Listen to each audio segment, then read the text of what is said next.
नमस्कार। जब भी हम अमेरिका भारत के रिश्तों की बात करते हैं तो अक्सर बड़ी बड़ी सफलताओं और पार्टनरशिप की कहानियां सुनते हैं। लेकिन आज हम एक ऐसे पहलू पर बात करेंगे जिस पर ज्यादा ध्यान नहीं दिया जाता, पर वो उनकी आर्थिक साझेदारी की एक बहुत बड़ी कमजोरी को दिखाता है। ये सिर्फ कुछ आंकड़ों का हेरफेर नहीं है, बल्कि जैसा कि हमारा सोच कहता है, ये एक खतरनाक असंतुलन है जो हमारी पार्टनरशिप की लंबी उम्र के लिए एक बड़ा खतरा है। सच कहूं तो ये एक लाइन ही इस मुद्दे की गंभीरता बताने के लिए काफी है। तो फिर इस मुश्किल विषय को हम समझेंगे कैसे? चलिए एक नज़र हमारे आज के रोड मैप पर डालते हैं। हम शुरुआत करेंगे इस आर्थिक असंतुलन की गहराई को समझने से। फिर जो आप में से कई लोगों के लिए बहुत ज़रूरी है, हम इसे सीधे आपके एग्जाम के सिलेबस से जोड़ेंगे। उसके बाद हम एफडीआई के इस असंतुलन की असली जड़ तक जाएंगे और फिर एक बहुत ही दिलचस्प समाधान देखेंगे, कैलिफोर्निया की खास भूमिका। हम एग्जाम के लिहाज से डीप डाइव करेंगे और आखिर में कुछ जरूरी फैक्ट्स के साथ इसे खत्म करेंगे। तो चलिए शुरू करते हैं हमारे पहले सेक्शन से, एक खतरनाक आर्थिक असंतुलन। यहाँ हम देखेंगे कि इस रिश्ते के बारे में जो बातें कही जाती हैं और जो जमीनी हकीकत है, उसमें कितना फर्क है। जरा स्क्रीन पर इस सीधे सीधे कंपैरिजन को देखिए।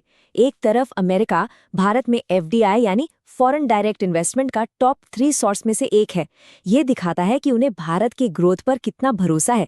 लेकिन दूसरी तरफ देखिए, भारत अमेरिका में एफडीआई लाने वाले टॉप 20 देशों में भी नहीं आता।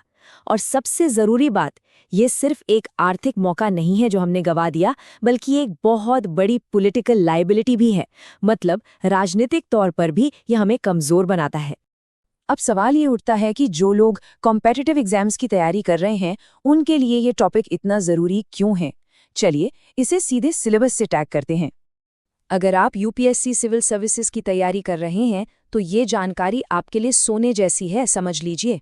ये टॉपिक सीधे सीधे जीएस पेपर 2 के बायलैटरल ग्रुपिंग्स और भारत से जुड़े अग्रीमेंट्स और विकसित देशों की नीतियों का भारत के हितों पर असर जैसे टॉपिक से जुड़ता है। और बात यहीं खत्म नहीं होती। ये जीएस पेपर 3 में इंडियन इकोनॉमी और इन्वेस्टमेंट मॉडल्स के लिए भी उतना ही रेलेवेंट है। मतलब एक टॉपिक और कई निशाने। चलिए अब इस प्रॉब्लम की जड़ में चलते हैं, यानी एफडीआई असंतुलन की तरफ, और देखते हैं कि आंकड़ों में ये तस्वीर कैसी दिखती है। ये जो सिंपल सा बार चार्ट आप देख रहे हैं, ये सिर्फ नंबर्स नहीं है, ये एक कहानी कह रहा है, एक बहुत बड़े असंतुलन की कहानी। भारत में अमेरिकी एफडीआई का ऊंचा वाला बार दिखाता है कि वो कितना बड़ा सोर्स है। वहीं अमेरिका में भारतीय एफडीआई का ये जो लगभग न के बराबर बार है, वो इस पूरी प्रॉब्लम को साफ साफ दिखा देता है। और इस कहानी को एक नंबर से समझते हैं। वित्त वर्ष 2024 में अमेरिका में भारत का कुल एफडीआई स्टॉक सिर्फ $16.4 बिलियन था। अब ये रकम सुनने में शायद बड़ी लगे, है ना? लेकिन जरा सोचिए, ये तो कुछ अकेली अमेरिकी कंपनियों के भारत में किए गए इन्वेस्टमेंट से भी कम है। ये नंबर साफ दिखाता है कि अमेरिका की इकोनॉमी में भारत का इन्वेस्टमेंट कितना कम है। तो इस नेशनल लेवल की स्ट्रेटेजिक प्रॉब्लम का हल क्या है? आपको जानकर हैरानी होगी कि इसका जवाब शायद वॉशिंगटन डीसी में नहीं, बल्कि कैलिफोर्निया में छिपा हो सकता है, जो एक स्ट्रेटेजिक पार्टनर के तौर पर उभर रहा है। अब कैलिफोर्निया की भूमिका को समझने के लिए एक कॉन्सेप्ट को जानना बहुत ज़रूरी है, और वो है सब नेशनल डिप्लोमेसी। देखिए, इसका सीधा सा मतलब है कि जब देश के राज्य या प्रांत सेंट्रल गवर्नमेंट से अलग अपनी खुद की फॉरेन पॉलिसी पर काम करते हैं और दूसरे देशों से सीधे पार्टनरशिप बनाते हैं। कैलिफोर्निया बिल्कुल यही कर रहा है। और सवाल ये है कि आखिर कैलिफोर्निया ही क्यों इस रोल के लिए इतना खास है? इसके पीछे कई जबरदस्त कारण हैं।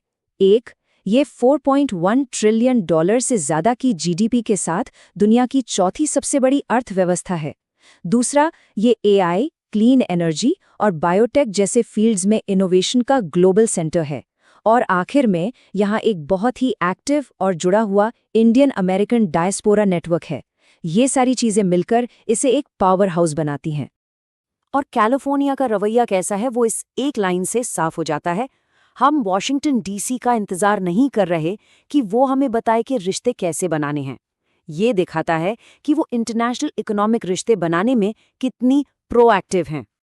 अब आते हैं इस पूरे विश्लेषण के सबसे जरूरी हिस्से पर, जो खास तौर पर एग्जाम की तैयारी करने वालों के लिए बनाया गया है, द डीप डाइव। इस डीप डाइव में हम 3 चीजों पर फोकस करेंगे। पहला, इस असंतुलन के पीछे की पॉलिटिकल लाइबिलिटी मतलब राजनीतिक कमजोरी। दूसरा, सॉल्यूशन के तौर पर सब नेशनल एक्टर्स जैसे कैलिफोर्निया की भूमिका। और तीसरा, एग्जाम में इसके जवाब कैसे बनाए जाएं। इसे ऐसे समझिए, आज के अमेरिका फर्स्ट जैसे पॉलिटिकल माहौल में जब सारा इन्वेस्टमेंट एक ही तरफ से आ रहा हो तो क्या होता है? ये एक तरफा रिश्ता भारत के खिलाफ एक पॉलिटिकल हथियार की तरह इस्तेमाल हो सकता है। जब ज्यादातर पैसा एक ही दिशा में बह रहा हो तो भारत के पास मोल भाव करने की ताकत बहुत कम रह जाती है।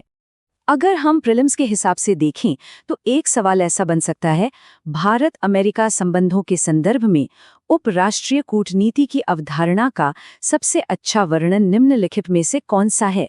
इस पर सोचना एक अच्छी प्रैक्टिस होगी। और मेंस के लिए एक बहुत ही शानदार एनालिटिकल सवाल बन सकता है, जैसे कैलिफोर्निया के केस का इस्तेमाल करते हुए भारत की विदेशी आर्थिक नीति को आकार देने में उपराष्ट्रीय कूटनीति के बढ़ते महत्व का समालोचनात्मक मूल्यांकन करें। चलिए, अब इतना सारा एनालिसिस हो गया, अब फटाफट कुछ की फैक्ट्स पर नजर डालते हैं जो रिवीजन के लिए बहुत काम आएंगे। चलिए इन जरूरी फैक्ट्स को दिमाग में बिठा लेते हैं। कैलिफोर्निया दुनिया की चौथी सबसे बड़ी अर्थव्यवस्था है। इसकी जीडीपी 4.1 ट्रिलियन डॉलर से ज्यादा है। अमेरिका में भारत का एफडीआई स्टॉक सिर्फ 16.4 बिलियन डॉलर। अमेरिका भारत में एफडीआई का तीसरा सबसे बड़ा सोर्स है। और सबसे जरूरी कॉन्सेप्ट जो याद रखना है वो है सब नेशनल डिप्लोमेसी। और जाने से पहले हम आपको एक सवाल के साथ छोड़ना चाहेंगे जिस पर आप जरूर सोचिएगा। क्या राज्य स्तर की पार्टनरशिप सच में एक देश के लेवल की स्ट्रेटेजिक कमजोरी को ठीक कर सकती है? ये एक ऐसा सवाल है जो इस विषय पर और गहरी सोच को दावत